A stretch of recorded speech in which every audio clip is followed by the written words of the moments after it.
Okay. So we have discussed about the composting. So further composting is the biological decomposition of organic waste such as food or plant material by bacteria, fungi, worms, and other organisms under controlled aerobic condition. Okay. So I have discussed with you different methods for the preparation of compost. In that, Indore method, Bangalore method, Nandi method, and Coimbatore method.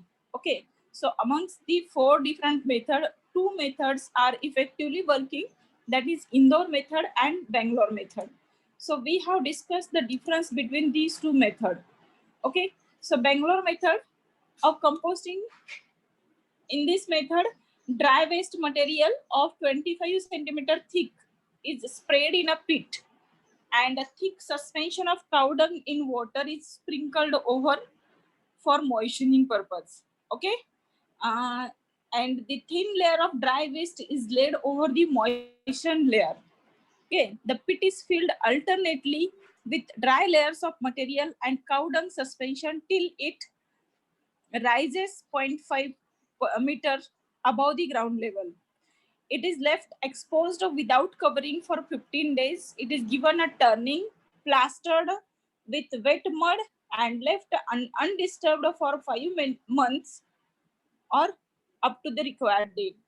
Is it? So this we have discussed in detail. That's why I'm only reading instead of explaining that. Okay, we have discussed the Indore method also. In the Indore method,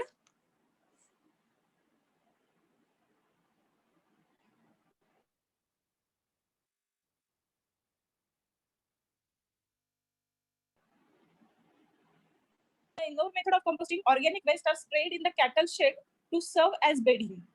Urine soaked material along with the dung is removed every day, is it? And formed into a layer of about 15 centimeter thick at suitable sites. Urine soaked earth scraped from cattle sheds is mixed with water and sprinkled over the layer of waste twice or thrice a day. Layering process continued for about a fortnight. A thin layer of well decomposed compost is sprinkled over top and the heap given a turning and reformed. Old compost act as inoculum for decomposing the material. The heap is left undisturbed for about a month. Then it is thoroughly moistened and given a turning. The compost is ready for application in another month. Are you getting?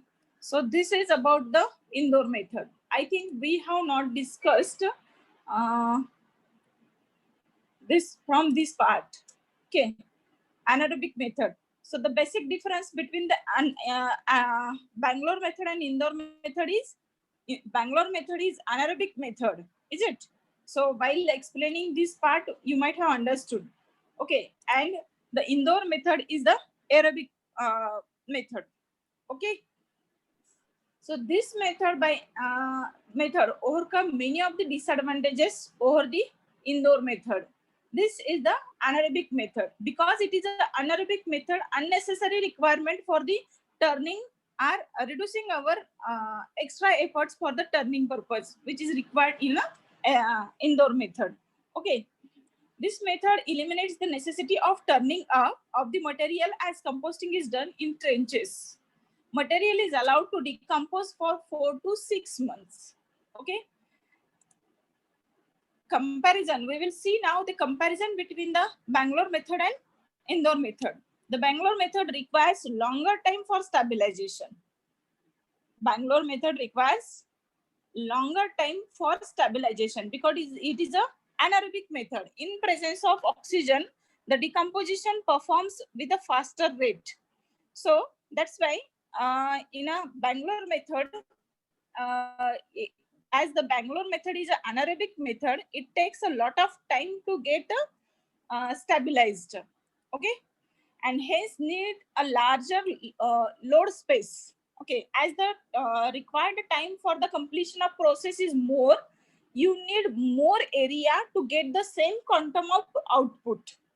Is it? So that's why it requires a large area. The gases generated in the anaerobic process also cause smell and odor problems. Okay, during the anaerobic process, which gases emit uh, releases carbon dioxide, then methane and H2S. These are the main gases emitting during the decomposition of organic waste anaerobically. Is it? In indoor method, on the other hand, stabilizes the material in shorter time and needs a less space and time. Is it? Are you getting? So if, because the Bangalore method is anaerobic method, it takes a lot of time. As it takes a lot of time, it requires a lot of space for the decomposition purpose. Whereas the indoor method is required, it is a aerobic method, and hence stabilization time is less as compared to the Bangalore method, and hence the required space is also less.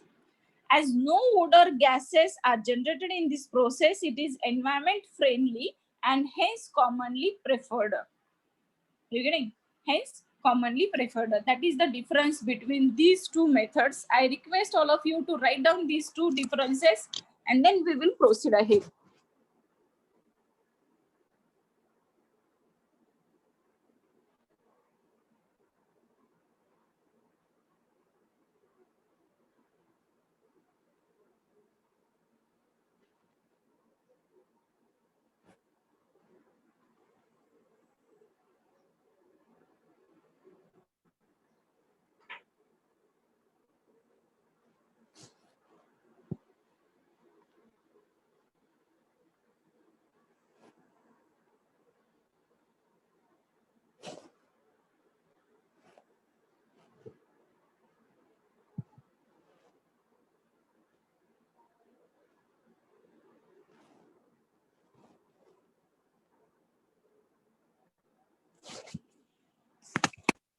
Okay, please finish it fast.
Over.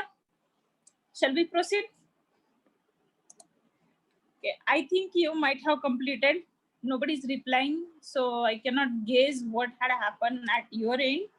So we'll continue.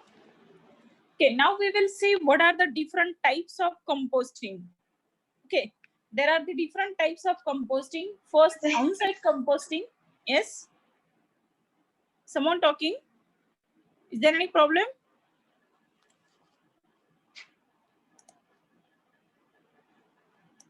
Maybe my mistake.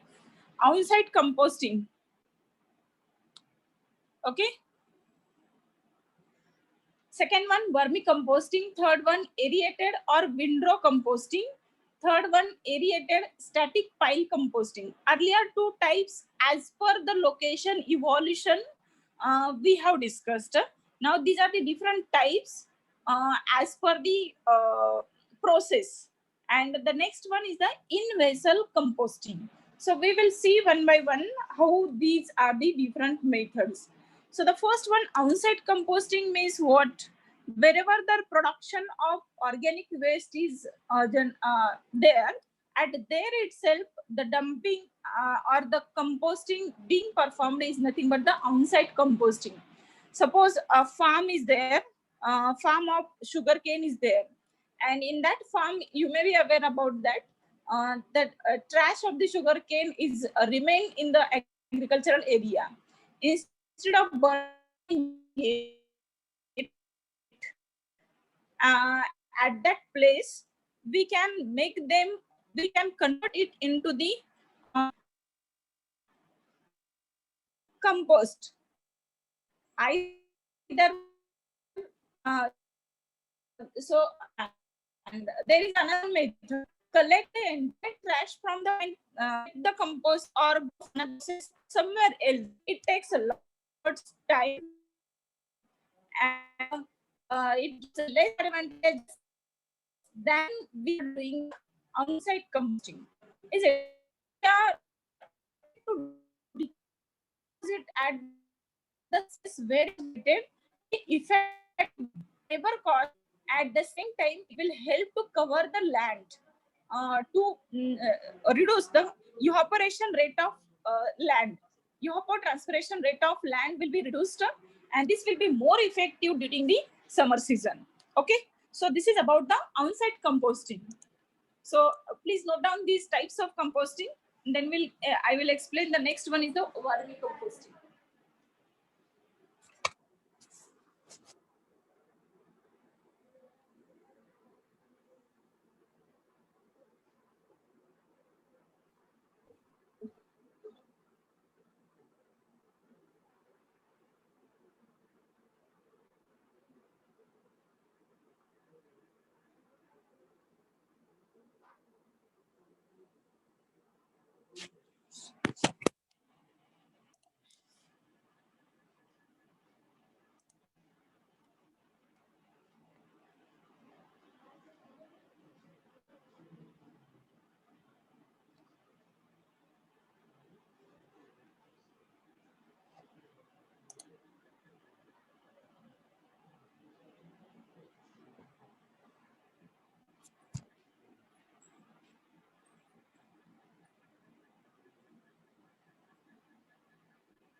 Written?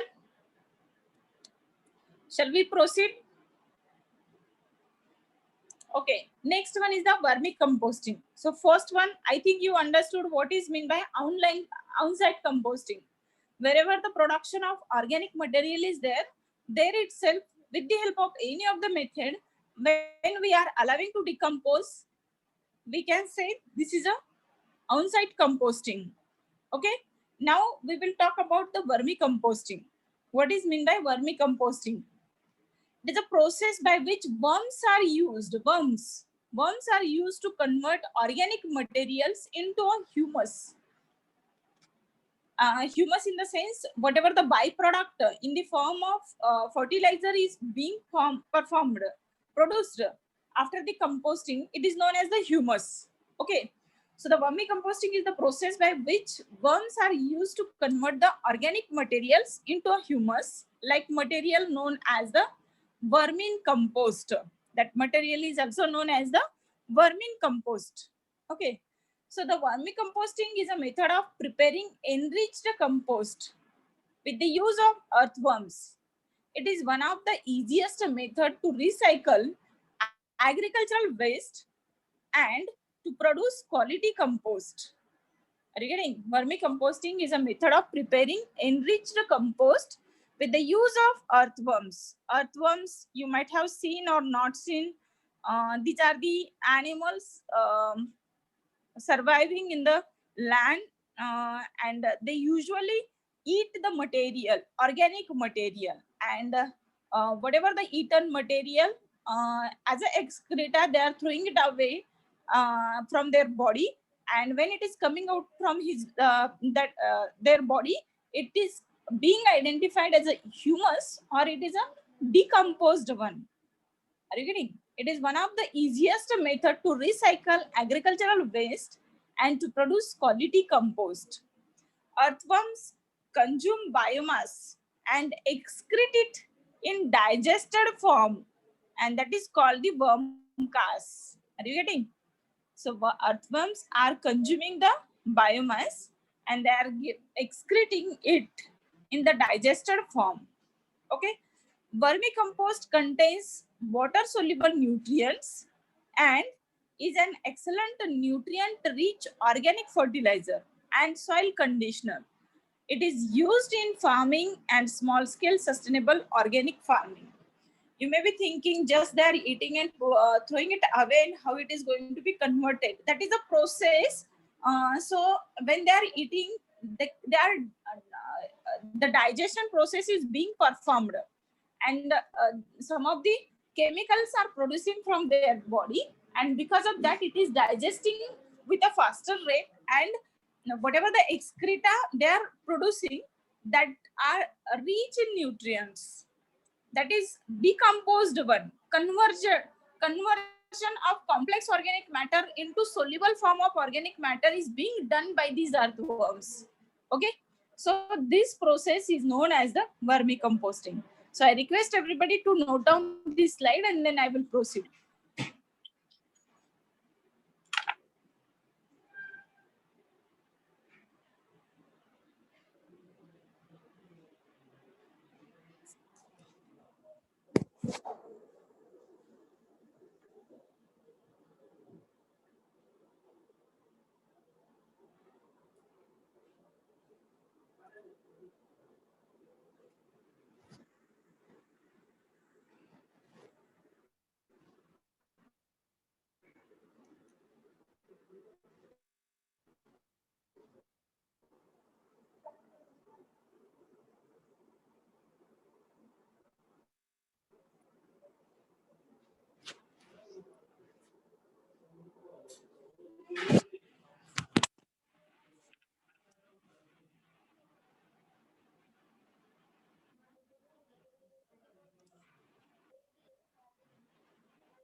Yes, Nazneen.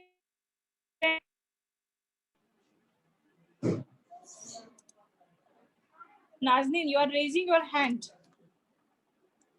Is there any problem or just by mistake? By mistake, ma'am.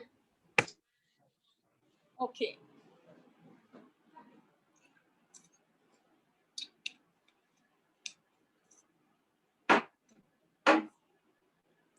All done?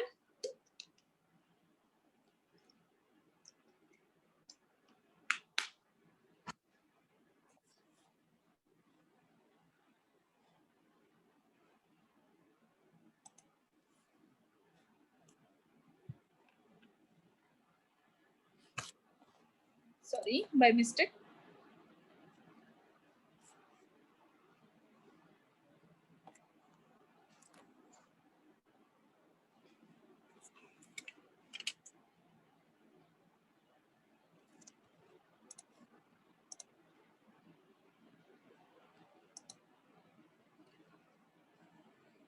Shall we move forward?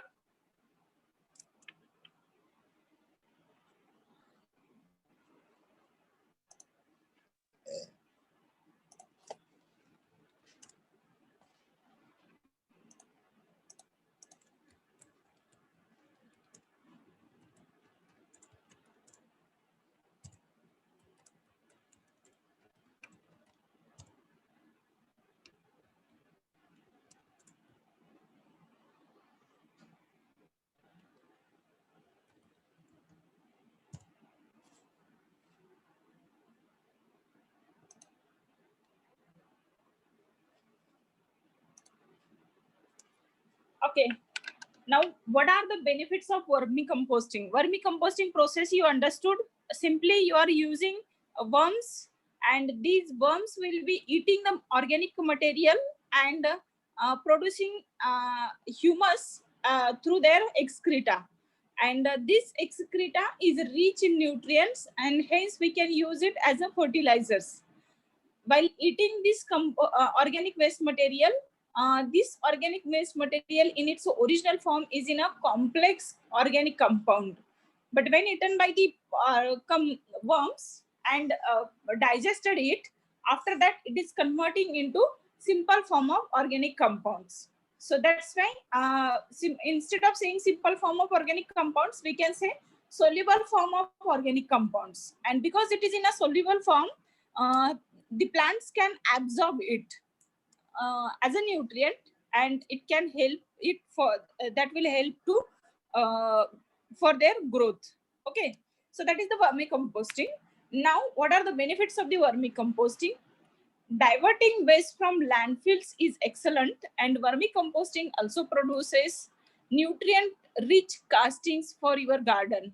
Is it? This is the first advantage. As compared to the traditional composting, less space is required because the process rate of decomposition, rate of degradation is very fast as compared to the traditional composting method. Less strength is required. Okay, faster production of compost, and red wiggler worms eat half their weight in food daily. Do you understood the last sentence? The red wiggler, that is the one type of worms, and they are eating uh, half of the material as per their weight. Means huge amount of organic waste they are using as a food and producing uh, um, fertilizer or the manure on daily basis, is it? So that is the, these are the great benefits from the vermicomposting process. And because of this, the rate of conversion as compared to the traditional composting method is greater. Okay, so please note down these benefits in your notebook.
Okay, done.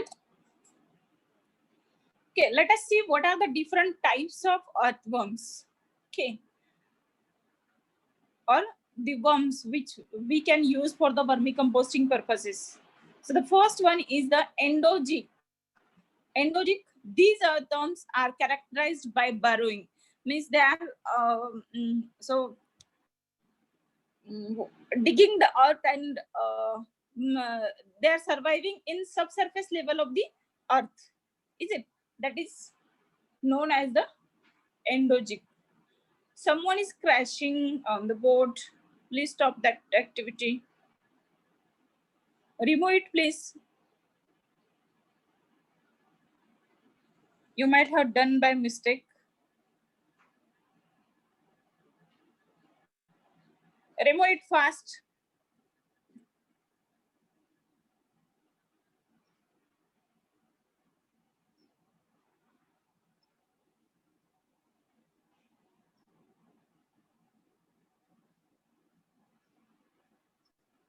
Whoever have done, take the eraser and erase the lines you have scratched on the board, please.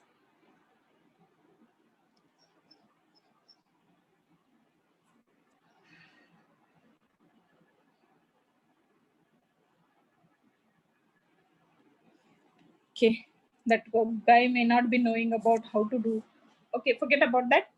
Endogic is the one type of earthworm. Okay, second one is the epigic. These earthworms are found on the upper surface of the soil. Okay, top level of this earth surface, whoever is surviving, that is known as the epigic. Okay, then the anisic, they create a vertical burrow and they feed on a soiled litter. Are you getting? Vertical burrow.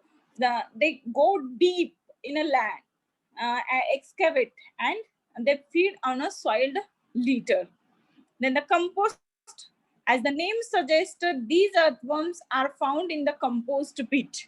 And mostly these type of earthworms are being used for the composting or the composting purpose. Okay, so you are requested just to remember these names or note down these names, not necessarily where they are surviving and all those things.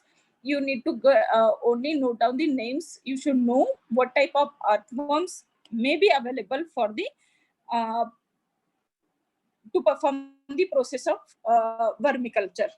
Okay.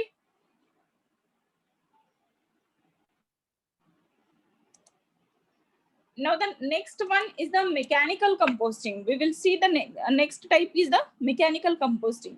Mechanical compost, simply we are converting, shredding the material into small pieces and then decomposing with the usual or the traditional way of composting. And because we have shredded and converted into small pieces, the decomposition rate will increase. Instead of keeping as it is the trash material from the agriculture area and leaving it to for the naturally decomposition process, we can collect it, we can shred it and convert it into small pieces, so it will increase the rate of decomposition. And definitely that increased rate of decomposition will help to save the required land for the storage purpose. Are you getting? So this is the mechanical composting. In the mechanical composting system, employ one or more closed tanks or digesters equipped with rotating vanes that mix and aerate the shredded waste, and complete digestion of the waste takes about 1 week. Are you getting? Within a 1 week, the decomposition of digestion of the organic material is possible in the mechanical composting. Why?